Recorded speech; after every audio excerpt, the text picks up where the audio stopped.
The Comprehensive Test Ban Treaty is a global ban on all nuclear test explosions. There are 44 countries that are required to sign and ratify the treaty before it enters into force. Out of those 44, all of them have ratified except for 9. And those 9 include the United States, China, India, Pakistan, Israel, Iran, Egypt, Indonesia, and North Korea.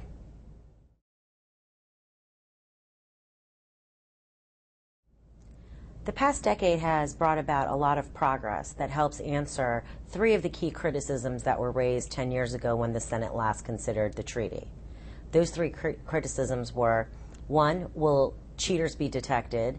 2, will the United States have the capacity it needs to assure that its arsenal works correctly without nuclear tests? And 3, if the U.S. ratifies, will others?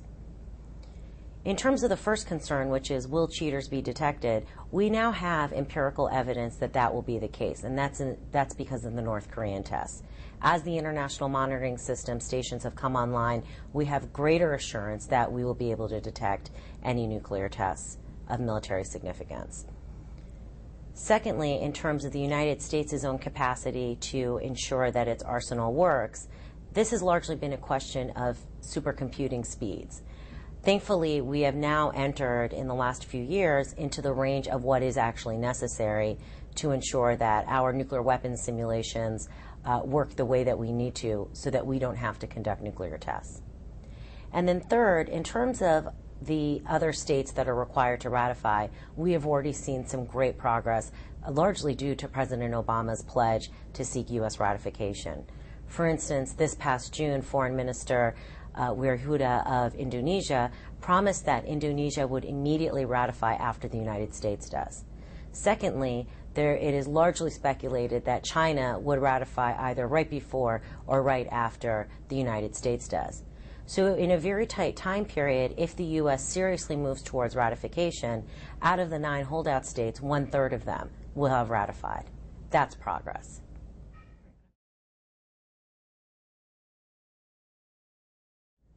There's renewed support for the CTBT in the United States. President Obama, in a landmark speech delivered in Prague on April 5th of this year, called for immediately and aggressively seeking U.S. ratification. He will put it before the Senate, but that does not mean it'll be easy. In fact, a lot of hard work will have to go into securing the Senate's advice and consent before the U.S. can ratify. Some of the challenges have to do with our political system, and that a lot of the senators who need to weigh in on this issue were not in the Senate 10 years ago when it was previously considered. Also, a lot of education needs to happen to bring them up to speed on a lot of the scientific and technical progress that has been made in the last decade.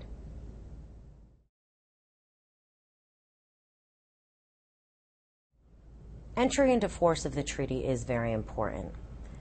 Once the treaty is in force, there are additional measures that can be applied by countries to ensure that there is no cheating happening.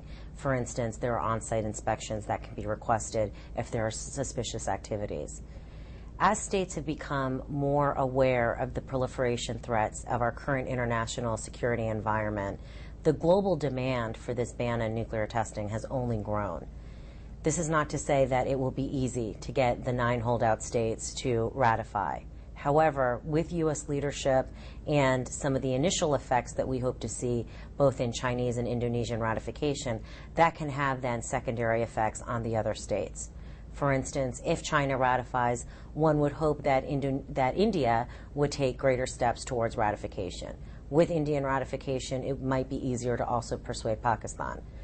Also, with a renewed emphasis on the Middle East and efforts to resolve regional conflict there, and a very specific effort at the May 2010 review conference to make progress on the 1995 resolution calling for a WMD-free zone in the Middle East, it might be possible to start laying the conditions where Israel, Egypt, and Iran could also be brought into the fold. North Korea, of course, is also a challenge, but if they are brought back to the 6-party talks, and also once China ratifies, perhaps there's some leverage to be exerted there to have the North Koreans join in this global demand, or they would risk further isolation.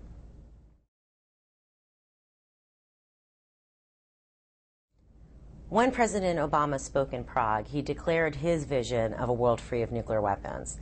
The Comprehensive Test Ban Treaty is key to that vision, and that's because it is seen as one of the most important steps for states to show their commitment to disarmament.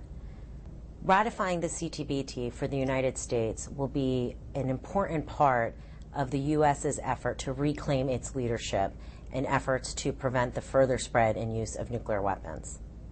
If the United States is able to credibly reclaim its leadership position in preventing the further spread and use of nuclear weapons, taking steps like ratifying the CTBT will start to create the conditions by which other non-nuclear weapon states, particularly more skeptical members of the non-aligned movement, would be willing to consider additional non-proliferation obligations.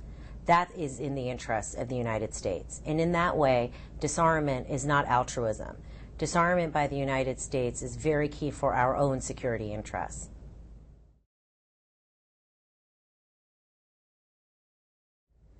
President Obama's vision of a world free of nuclear weapons calls for specific steps. They are steps like the Comprehensive Test Ban Treaty, like further reductions in the stockpiles between the United States and Russia, and also a fissile material cutoff treaty. What some of President Obama's critics seem not to understand is that these steps are actually reinforcing. In that way, they will enhance international peace and security and not detract from it. One of the other differences in the last 10 years is that the linkage between the CTBT and proliferation threats has grown only stronger. For instance, after the United States ratifies the CTBT, it and its partners will have additional leverage for managing some of the challenges that we're struggling to address today. Once the U.S. ratifies the Comprehensive Test Ban Treaty, it'll have another tool to address proliferation threats of today. For instance, in the case of Iran, if we are concerned that they are further developing a nuclear weapons capability, getting them to ratify the CTBT would be a real obstacle in their ability to do so. Specifically, without being able to test, they would have no assurance that any device that they had created would reliably work. They would also be unable to fit any nuclear device onto the tips of missiles or whatever their delivery systems might be. This is a tool worth having, and because of that, the United States should ratify the CTBT.